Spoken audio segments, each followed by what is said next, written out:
आज हम जिस कहानी पर बात करने वाले हैं ना, वो किसी ब्लॉकबस्टर बॉलीवुड फिल्म से बिल्कुल भी कम नहीं है। जरा सोचिए, एक 25 साल का नौजवान जिसके पास महज एक पुरानी साइकिल है, वो दुनिया की सबसे बड़ी स्नैक कंपनियों की विशाल मशीनरी को चुनौती देता है और उन्हें हरा भी देता है।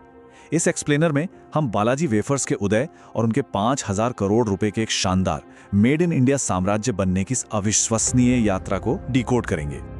तो चलिए ज़रा इस कॉन्ट्रास्ट को इमेजिन कीजिए, क्योंकि ये ही इस पूरी कहानी का सबसे दिलचस्प हिस्सा है। एक तरफ है महज 10,000 रुपए और एक साइकिल के साथ एक अकेला इंसान जिसके पास रिसोर्स के नाम पर सिर्फ उसका जुनून और उसकी मेहनत है। और दूसरी तरफ लेज जैसे ग्लोबल स्नैक ब्रांड्स की विशाल, ठंडी और पूरी तरह से ऑटोमेटिक मशीनरी। ये ज़बरदस्त अंतर ही हमें बताता है कि ये अंडरडॉग की लड़ाई कितनी मुश्किल और कितनी बड़ी होने वाली थी। कहानी की शुरुआत होती है एक सिनेमा कैंटीन से, जहां सूखे की मार से लेकर 90 रुपए की मामूली सैलरी तक का सफर तय किया गया। 1957 में चंदू भाई वीरानी का जन्म धुंधौरा जी के एक ऐसे गांव में हुआ जहां बिजली तक नहीं थी। जिंदगी वैसे ही आसान नहीं थी, लेकिन 1972 में आई भयंकर सूखे की मार ने सब कुछ तबाह कर दिया। नौबत यहां तक आ गई कि 1974 में उनके परिवार को अपनी पुश्तैनी जमीन बेचकर राजकोट आना पड़ा। वहां खाद का एक छोटा सा बिजनेस शुरू करने की कोशिश की, लेकिन उसमें भी उनके साथ धोखा हो गया और वो पूरी तरह से सड़क पर आ गए। अब ऐसे हालात में कोई क्या करता? सिर्फ 90 रुपए, जी हाँ, महज 90 रुपए महीने की नौकरी। अपने पिता को निराश न करने की जिद में चंदू भाई ने राजकोट के एस्ट्रोन सिनेमा में काम करना शुरू किया। कैंटीन में पोस्टर लगाने से लेकर फटी हुई सीटों को सिलने तक जो काम मिला उन्होंने बिना किसी शिकायत के किया। लेकिन कहते हैं ना, हर मुश्किल में एक अवसर छिपा होता है। कैंटीन में काम करते हुए उन्होंने एक बहुत ही कमाल का डेटा पॉइंट नोटिस किया। कैंटीन की 80% सेल सिर्फ और सिर्फ आलू के वेफर से हो रही थी, वो भी फिल्म के उस छोटे से 15 मिनट के इंटरवल में। लेकिन प्रॉब्लम यह थी कि सप्लायर्स बहुत ही अनरिलायबल थे। वो कभी भी टाइम पर चिप्स नहीं दे पाते थे, जिससे रोजाना भारी नुकसान हो रहा था। और बस यहीं से प्रोडक्शन का नया दौर शुरू हुआ। फ्रस्ट्रेशन ने देसी जुगाड़ और रातों की मेहनत का रूप ले लिया।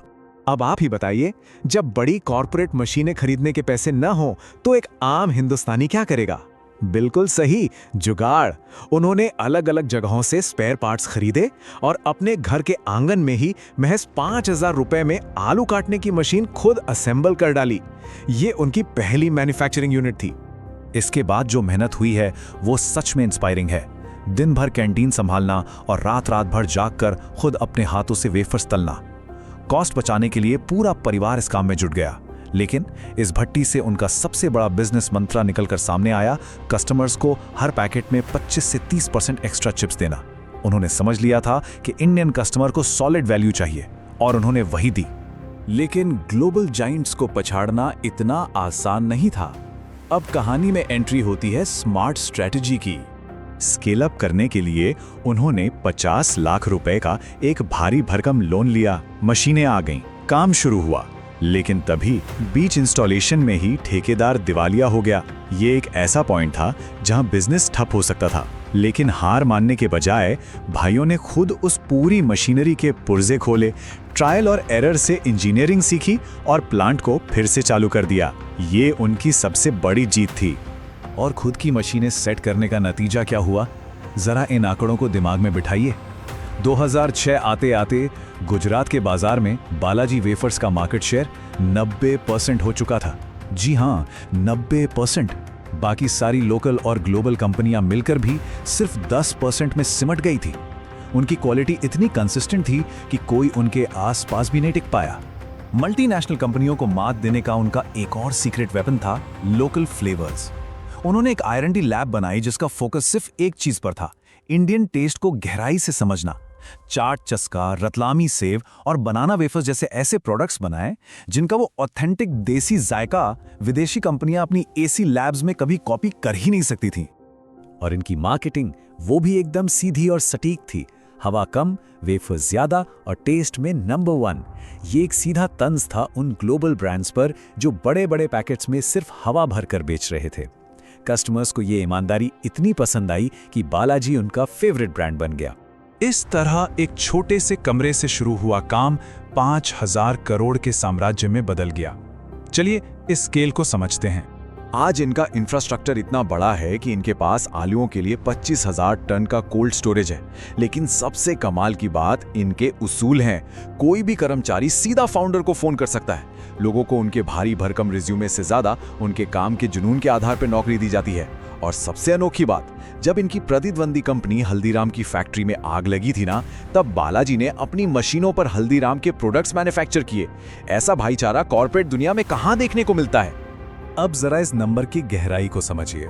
4,000 करोड़ रुपए। साल 2023 में पेप्सिको ने बालाजी वेफर्स को पूरी तरह से खरीदने के लिए यही ऑफर दिया था। लेकिन आपको पता है क्या हुआ?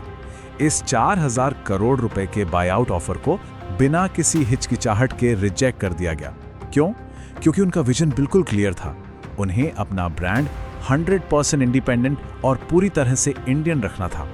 ये कोई छोटी बात नहीं है। किसी भी बड़े कॉर्पोरेट के सामने झुकने से इनकार करना उनके असली अंडरडॉग स्पिरिट को दिखाता है। इस सफर को अगर हम समराइज करें तो ये किसी चमत्कार से कम नहीं लगता।